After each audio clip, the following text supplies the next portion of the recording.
Guys मैं अपने track पे हूँ और आज मैंने जो डिज़ाइन करी है, जो सीट मैंने डिज़ाइन करके मेरे मैकेनिक के साथ हनीफ के साथ बनाई है, हनीफ 02। आप इन्हें इंस्टाग्राम पे भी सर्च कर सकते हैं। और आप देखिए, कुल मिला के अभी मैं इस सीट का आज जायज़ा लेने वाला हूँ कि ये सीट का क्या काम होने वाला है, या क्या ये हेल्प कर रही है, क्या कौन से स्टंट में मेरी सपोर्ट कर रही है, या ये कोई काम की भी है या नहीं। और मैं आपको वही दिखाने वाला हूँ। और अपाचे के लिए जो सीट डिज़ाइन होनी चाहिए, क्योंकि Apache is like compact bike, और कॉम्पैक्ट बाइक होने के साथ साथ इसकी जो सीटिंग कैपेसिटी है वो बहुत ज़्यादा लेंथी है, लंबी है। इस वजह से क्या होता है कि हम लोग अपने बेसिक नो हैंडर्स और बेसिक्स कंट्रोल पे या बेसिक में फुट ब्रेक कॉम्बोज वगैरह के अंदर, बेसिक्स में सिर्फ बेसिक जो इसमें आपको सीट पे बैठे रहना है, उसके अंदर हम लोग को थोड़ा प्रॉब्लम आता है, क्योंकि इसका डिस्टेंस बहुत ज़्यादा है। आप देख ही रहे हैं, इसका डिस्टेंस बहुत ज़्यादा है। तो इसी हिसाब से मैंने डिज़ाइन करके ये सीट बनाया है। और आप ये सीट को एक बार ढंग से एक बार व्यू दिखा दीजिए मेरे लोगों को, मेरे व्यूअर्स को। आप ये सीट एक बार ढंग से दिखा दीजिए।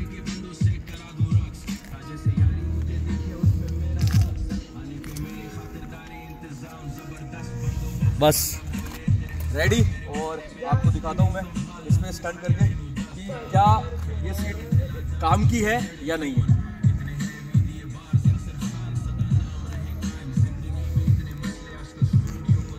Always wear safety guards guys. और जब भी आप प्रैक्टिस करें, ऐसे एक प्राइवेट प्लेस या परमिटेड प्लेस पे करें। कभी भी ज़्यादा रोड के ऊपर स्टंट करने की कोशिश ना करें, और हमेशा अपने सेफ्टी गियर्स वियर करें।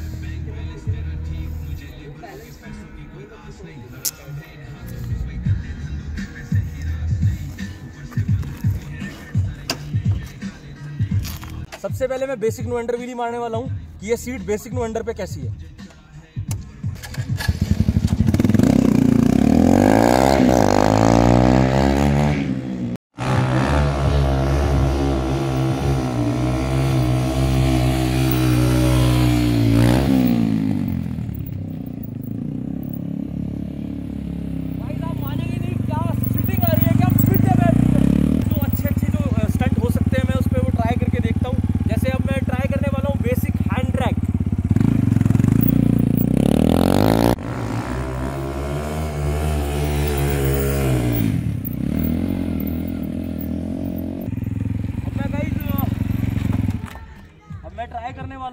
थोड़ा पास आइए।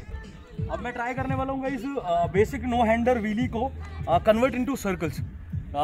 जब भी मुझे इस बाइक की सीट की पोटेंशियल पता लगेगी कि ये सीट कितनी यूजफुल है स्टंट के लिए, क्योंकि क्या होता है कि मैं सर्कल उठा के नो हैंडर मार लूँगा, नॉट अ बिग इशू, क्योंकि इसने नो हैंडर पे मुझे बहुत अच्छा सपोर्ट किया है, हैंड रैक पे भी बहुत अच्छा सपोर्ट कर रही है। बट सबसे ज़्यादा जो मैटर की बात है वो ये है कि हम बेसिक नो हैंडर व्हीली पे लाके सर्कल्स को घुमाते हैं ना, तब पता लगता है सीट की कैपेसिटी, क्योंकि हम पूरा पीछे लटक के ही सर्कल घुमाते हैं। जब straight no hander wheelie convert into basic no hander circles.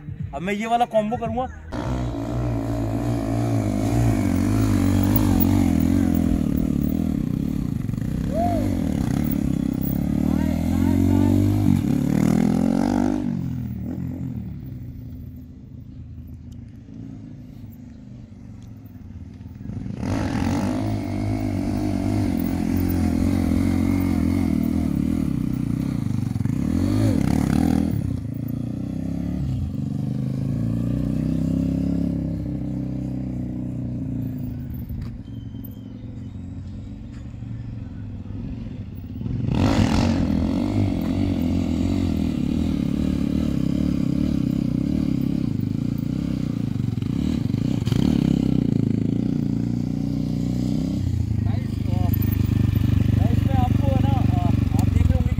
Try ले रहा हूँ, और ये ट्राई भी मैं शूट इसलिए कर रहा हूँ क्योंकि मैं दिखा सकूँ इस सीट की कैपेबिलिटी। अभी ये सीट के बैलेंस करने में पीछे से हिल रही है, बट मैं टू बी कॉन्फिडेंट कि मैंने जो सीट डिज़ाइन की है, या मेरा जो माइंड ने इस सीट को डिज़ाइन करने में जो फोकस लगाया है, शायद वो गलत नहीं होगा। हाफ सर्कल घूम रहा है, बट अपन कम से कम एक सर्कल पूरा मारेंगे, और अगर एक सर्कल पूरा मारेंगे ये सीट 100% डन है।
आप देख रहे होंगे मैंने अभी आपको सीट के सारे कंट्रोल्स दिखाए कि सीट कितनी यूज़फुल है बेसिक सिटिंग्स कॉम्बोज के लिए और बेसिक सर्कल्स के लिए। मैं अब आपको नॉर्मल और जो ये स्टंट सीट्स कितनी ज़रूरी होती है उसके लिए ये व्लॉग बनाया गया है। और मैं इस व्लॉग का लास्ट पार्ट है वो बताने जा रहा हूँ, उसका नाम है basic no under circles, normal basic no under circles, कि बेसिक नो अंडर सर्कल्स में ये कितनी यूज़फुल है। There is no combo, only basic no under circles.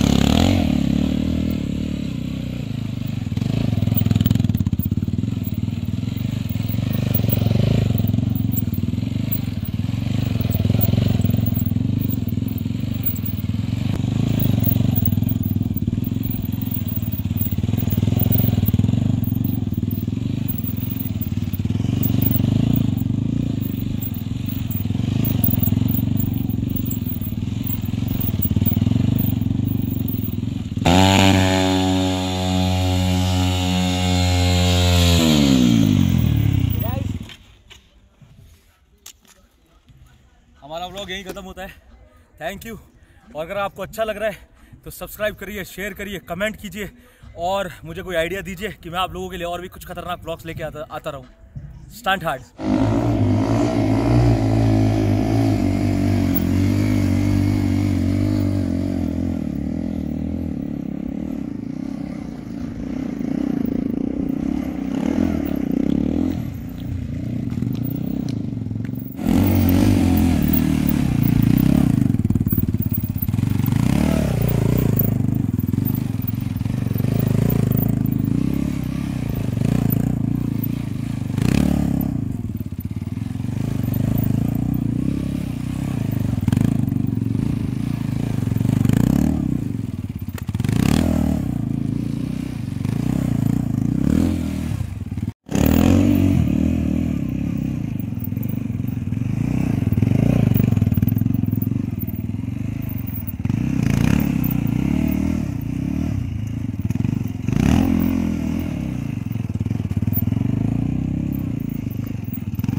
हर तरीके से इसे टेस्ट कर चुका हूँ इस सीट को और आपको समझ में आ गया होगा मेरे सारे जितने भी मैंने ट्रिक्स इस पर किया ये कम्प्लीटली सीट से रिलेटेड थी, इस स्टंट सीट से रिलेटेड थी। और अगर आपको ये सीट ख़रीदना है तो नीचे कमेंट कीजिए दूँगा या मुझे इंस्टाग्राम पे स्टील टोनी मेरा इंस्टाग्राम आईडी है, आप वहाँ पे जाके मुझे मैसेज कर सकते हैं। मैं आपको वहाँ पे रेट और कैसे आपको ये सीट में दे सकता हूँ उसकी मैं डिटेलिंग आपको दे दूँगा अगर आपको ये स्टंट सीट लेना है तो। और ये सीट सिर्फ TVS Apache RTR 200 FI and carburettor के लिए अवेलेबल है। Thank you guys.